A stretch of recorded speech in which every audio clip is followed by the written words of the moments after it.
marketing, networking, winning on social media, and more. My 6 best takeaways from episode 43 with Lauren Rasmussen. In this video, Lauren shares some great tips for real estate agents and her strategy for marketing that sets her brand apart. Let's get right into it. What do you think have been some of the keys to your success in real estate? And do you gravitate toward a niche in the marketplace, or is it Mhm. pretty broad? So I would say what's contributed to me staying in it and the success and all those things was kind of what I tell all my agents. It's like a little motto, I suppose, that my mentor when I was in food brokerage told me. And it was like, don't believe in the highs and don't believe in the lows. Stay grounded. And I think staying grounded has been the number one thing that has pushed me forward. It's just that consistency. And like this business is so easy to over celebrate wins and like take the hits, you dwell on them too long or they take you down. And so that has probably stuck with me that I always hear him say, because I still have my dark days. I think people would be lying to you if they're in real estate and they don't think about quitting once a month because it's Sure. hard. Yeah. It tests you personally and professionally and like all these things. There's a lot of elements to it that no one really talks about. And so I have to say that to myself regularly. I'm like, don't get caught up in this. Like, you got to feel through it, honor it or whatever, but you've got to like move forward.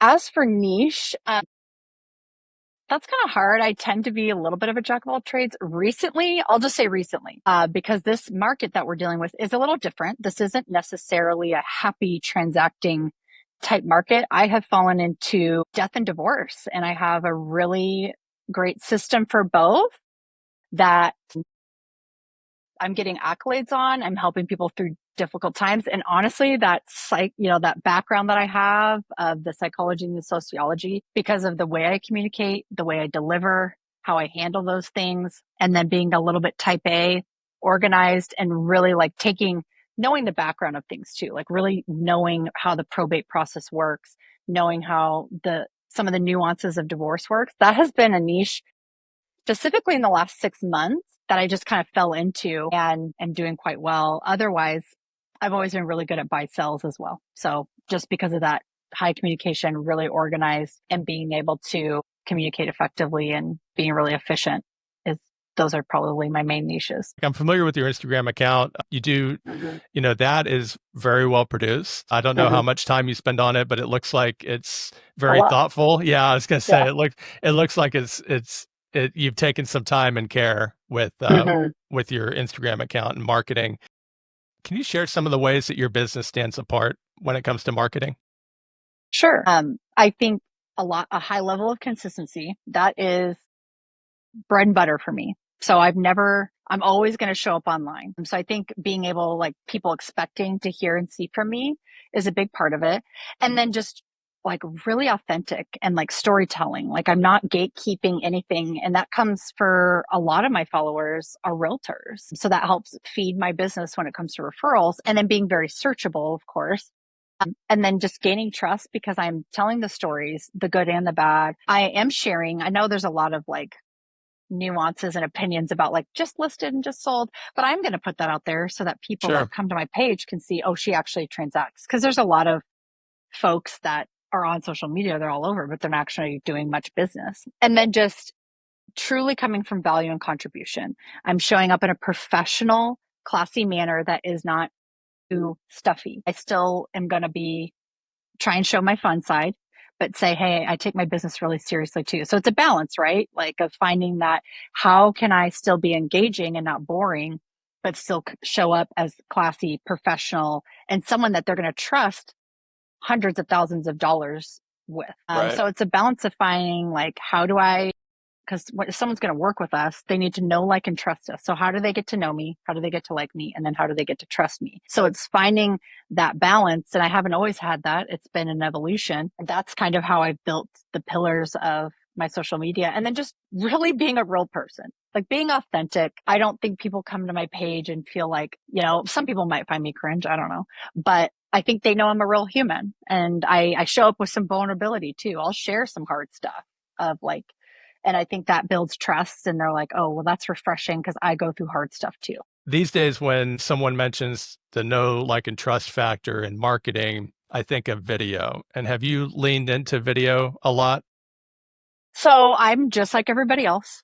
It's really hard for me to get on camera. I start stuttering. If I'm having a natural conversation like this, it's not so bad. But when I'm trying to film, I'm in my head, I'm not polished, and I kind of mess up. There's been so many things I've recorded, never posted, never used. So you're not going to go on my page and find as much talking head per se, but I'm still going to show up in video in different ways. I'm going to do my listing videos. I'm going to do some lifestyle videos, a lot of B-roll where I can show up, but not in a talky way, but still will be able to communicate via text and making sure that they can really feel who I am through caption. Occasionally I'll do the talking, but I'm human too. And so I really struggle with just like the stuttering or not being polished. And sometimes to me, I'm like, okay, like maybe that's not my niche, And so not as much talking head, but I'm still going to show up on video. They're still going to see me.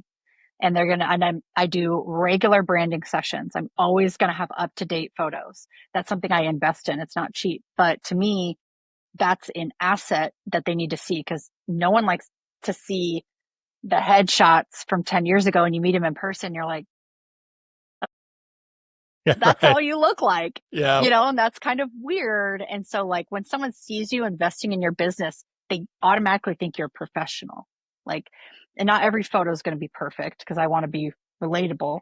But I think like the video is a mix for me. So I definitely think getting on that camera, even if it's just a glimpse of me through that mirror, it's me. They're still making that connection without me having to do this 30-second scripted talk where I'm either going to be fumbling or I'm not going to sound like myself. So I think people really get caught up on like being on video means you have to be talking for lengths of time. And there's ways for people to connect with you when you're on video and circumvent the nervousness of these long like scripts. Because I have an agent who's like, I just cannot get on video for listings. And I was like, well, if you have a script, like what I do is I will say that in the shower. I'll say it while I'm driving to the listing. I'm trying to get it in my head and sounding natural so it goes a little quicker. So, I mean, we all have our different methods, but I'm like, sometimes I just got to say it out loud and I might have to practice it a little bit. Do you have a YouTube channel? So I've always gotten caught in like, oh, there's just so many things. Do I TikTok? Do I Instagram? Or Facebook? Yeah. So I have focused kind of like I've gone Gary Keller on myself, very one thing. Mm-hmm. So I definitely hyper focus on Instagram, but we do try and still like cross post mainly for my team's page, not so much myself, my personal page, but we will cross post and repurpose content for YouTube. And I wish I used it more because it is such a great, it's evergreen. It's going to be there forever. So it's really nice to be able to show up in those searches. And I know people do really, really well. It's just a discipline that I have not exercised yet. Only have a few minutes left. I don't want to keep you too much longer. I want to ask a couple of quick questions. First of all, how important would you say is networking to a real estate agent's success? So I think you got to define what networking means to you because I think everyone has a different idea. But when it comes to networking, I think I see this as just like making new contacts with other people in your area or not. So I think networking for me is pivotal. Because, how do we make money in this business? You got to talk to people. However method you use to talk to people, social media, door knocking, open houses, whatever it is.